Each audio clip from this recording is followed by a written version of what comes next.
You're listening to Tarazi Tuesdays with the Bible as Literature.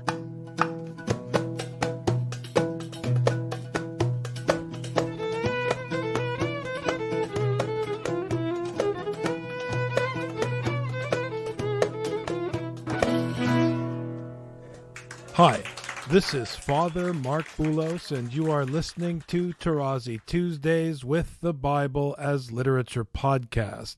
In today's episode, Father Paul continues his discussion of Genesis chapter 23. I am delighted to introduce Father Paul on the Bible as Literature podcast, Tarazi Tuesdays. He rose and bound to the Hittites, Am Haaretz, or Am Haaris, the people of the land. It is fantastic.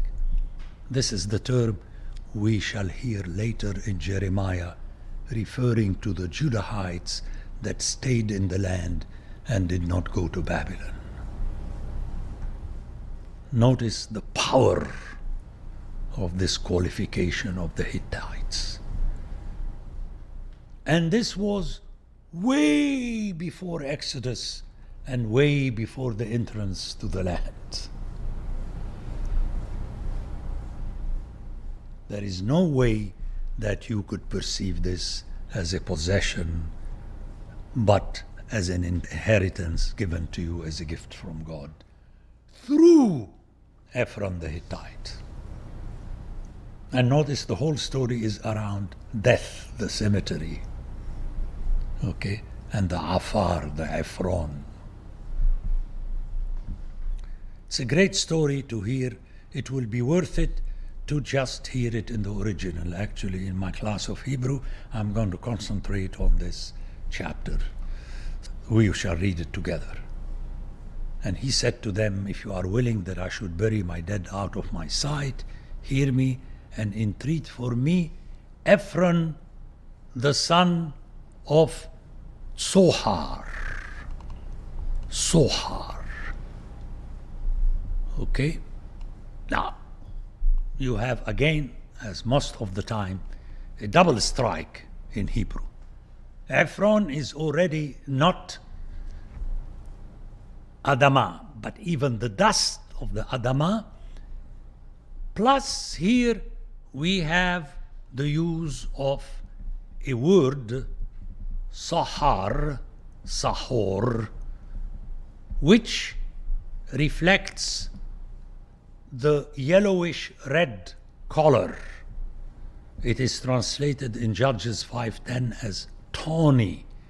Tell of it, you who ride on tawny, Tsohorot asses, who you sit on rich carpets, and you who walk by the way. Which means it's a double strike.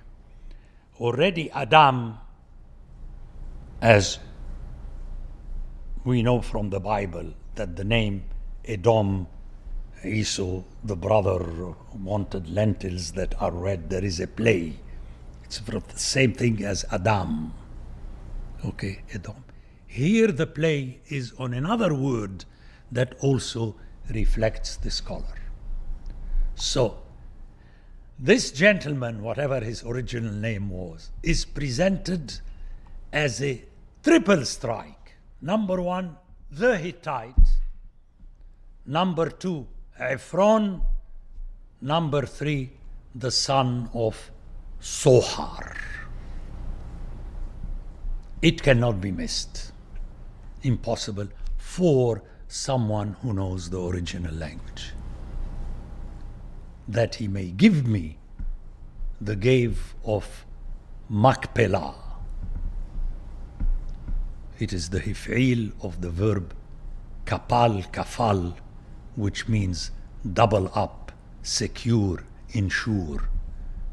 The Arabic kafalat means guarantee. Like when you need a guarantee from someone, in Arabic, kafala, al-kafil, the one who gives you the guarantee. Accept him on my word. You know how you put a word for someone else. So the original is very interesting. In the cave of Machpelah, Machpelah, the Hif'il of Kafal, which he owns. So the field will always remain, even in the Bible, as the field of Ephron the Hittite.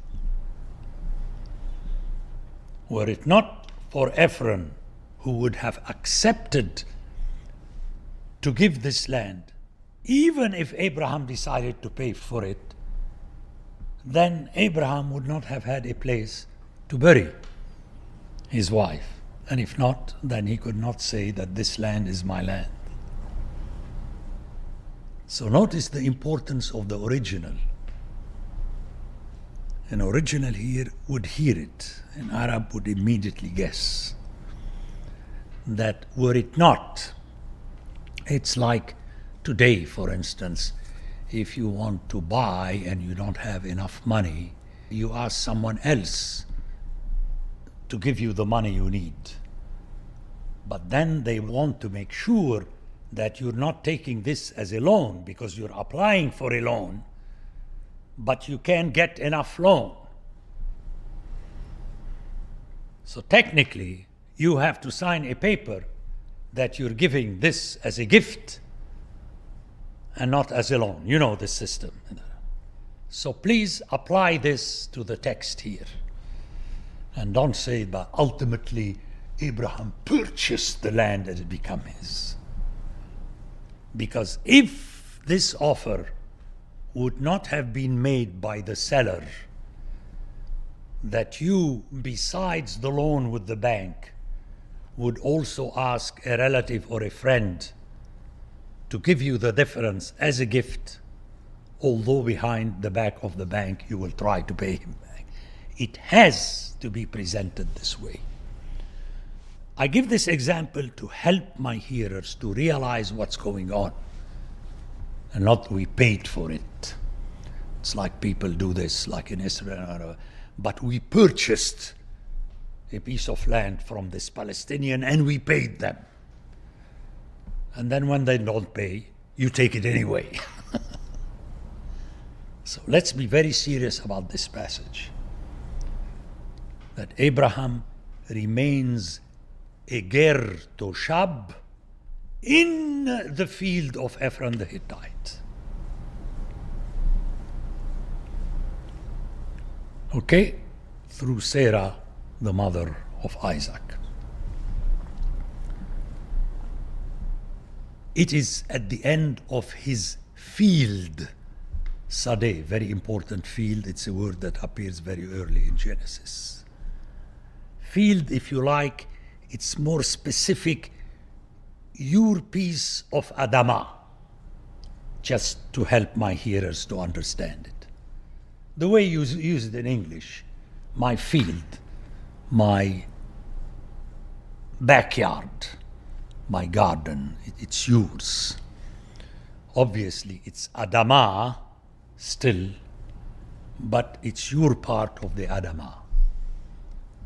For the full price, let him give it to me in your presence as a possession for a burying place. We have the repetition of this previous Ahuzat Qeber. Notice the stress on the Qeber, a tomb. It's very funny because how could the buried person, because Abraham is going to be buried there soon, possess something? I remember once at the seminary they had a summer institute about death, and everybody, Americans, tries the importance of death. Dealing with death is really the most difficult thing because in death you lose everything. I said, friends, you're a big joke. You mean a dead is going to feel that he lost everything? And they looked at me, said, you make sense, Father Paul. I said, yes, that makes sense. But as one of the attendees said, in all the summer institutes, everybody proceeds after the presentation of Father Paul, because I begin with scripture, as though Father Paul has not spoken. That is typical. And they went on and on and on. I was stressing that death is the death of punishment by God. But that's the mentality. And then they want to channel the gospel through these. It's ridiculous. Can't be channeled. Your burial place, but it's yours. In which sense it is yours? Technically, you don't have it because you don't reside there. When you're going to reside there, you are not. How could it be yours? But it's a terminology to remind you that you don't possess anything. That's the whole thing. There is only one Melech. So the idea, the trick here in the text is that the word ahuzat, which is technically possession, is linked with that field to the extent to which it is your burial place, when as a dead person you have no property. And all this prepares for the great teaching that the only Melech in Israel, in the biblical Israel, cannot be according to the scriptural logic except God who lives forever. I several times give again this example in the Middle East, when in those times you hear a bell ringing or a mosque sound, and then you don't know who died. All you know that someone died. And since you don't have an iPhone to figure out and get a text from your family, you just continue working in your field until the evening when you go home and you are told who died. But in the meantime, you have to say something. And the classic something people say in the Middle East when you hear that someone died, Subhanul Hayyul Baqi, may he be praised, the only one who lives forever. What a majestic teaching from Genesis chapter 23. And who got it? Neither the Jews nor the Christians, but the Muslims. As simple as that. Let's see who died. It doesn't matter. Everybody is going to die. Why should you see? Postpone it until the evening. Enjoy the day. But in the meantime, remember that death is a reminder that the only Melech is the one who lives forever. Now Ephron was sitting among the Hittites. Notice, he had his value as being seated. And Ephron the Hittite, please hear the repetition. And Ephron the Hittite, third time we hear Ephron the Hittite. Later, the author gets a little bit lazy because he made his point, he just called him Ephron. But we all know that this Ephron is Ephron the Hittite. Answered Abraham in the hearing of the Hittites, of all who went in at the gate of his city. And I spoke enough about the gate of the city. This is the official place where the elders met. No, my Lord, hear me. I give you the field and I give you the cave that is in it. In the presence of the sons of my people, I give it to you. Bury your dead. Notice the insistence of Ephron that he wanted it to be a gift. And that is the important part of the story. Not so much the decision of Abraham. So this passage is not so much about Abraham, let alone Sarah, than it is about Ephron the Hittite. Now, once you heard it that way, at the hearing of many books later, at the hearing of the phrase Uriah the Hittite, remember that Uriah means the light of the Lord, the Hittite. There is no way you're not going to link these two stories together. Hebron is the inheritance of Abraham. Then Abraham bowed down, and we have this bowing down before the people of the land. And he said to Ephron in the hearing of the people of the land, But if you will hear me, why? Because Abraham knows, if you are from the Middle East, if I insist that I give you something as a gift and you do not want it as a gift, you're never going to get it. This is what Europeans and North Americans can't fathom. But I paid for it. Paid for it does not secure the matter, because I have to agree to sell it to you. Right? Let's give examples. You decide to buy my car, and I don't want to sell it to you. And then I sell it to someone else, and you tell me, but I gave you more. And you sold it to someone else. I remember my cousin Zuhdi Tarazi, the representative of the PLO and then of Palestine and the United Nations, used to tease everybody that the apartment he bought in Manhattan was sold to him by an old Jewish lady. And everybody was on her back and said, why did you sell it to him? And she said, I just liked the man. That's a factual story. You cannot impose on her to sell it, and you cannot buy her decision with money. How many times the people would settle to sell their property to someone else because even if they don't like them, but they consider, look, he has 4 children and he needs her, and you decide. So let's make this clear, especially in this land where we have a lot who are Zionists at heart. We paid, it's ours. No. He said, if you will hear me, I will give the price of the field. Accept it from me that I may bury my dead there. So ultimately, it's the decision of Ephron the Hittite that counts, and not the decision of Abraham. Ephron answered Abraham, my Lord, listen to me, a piece of land worth 400 shekels of silver. What is it between you and me? Bury your dead.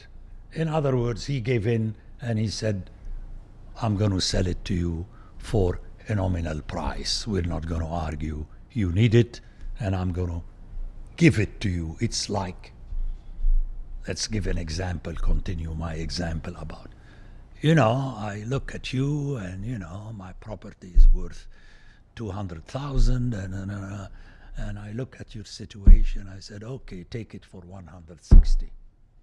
Obviously, if I can't afford it, I won't do it. But if I can afford it, it doesn't mean that ipso facto I'm going to do it. Some other person may not do it. So keep all this in mind to the time when you get to Uriah the Hittite, who was the top general in David's army, without whom David would not have succeeded. And look how he deals with him. And his name is much more powerful than Ephron the Hittite. His name means the light of the Lord, Uriah. Abraham agreed with Ephron. Abraham weighed out for Ephron the silver which he had named in the hearing of the Hittites, 400 shekels of silver, according to the weights current among the merchants. So the field of Ephron in Machpelah. Notice, until now you had Ephron the Hittite. Now you have another long phrase. It's the field of Ephron. So the author is still underscoring that it is the field of Ephron in Machpelah that Ephron decided to be the securer, the insurer, the guarantor, which was to the east of Mamre, and that is a very important place because this is a term that we encountered early in Genesis 13 when Abraham early on set foot in the land. The Bible as Literature is a production of the Ephesus School Network.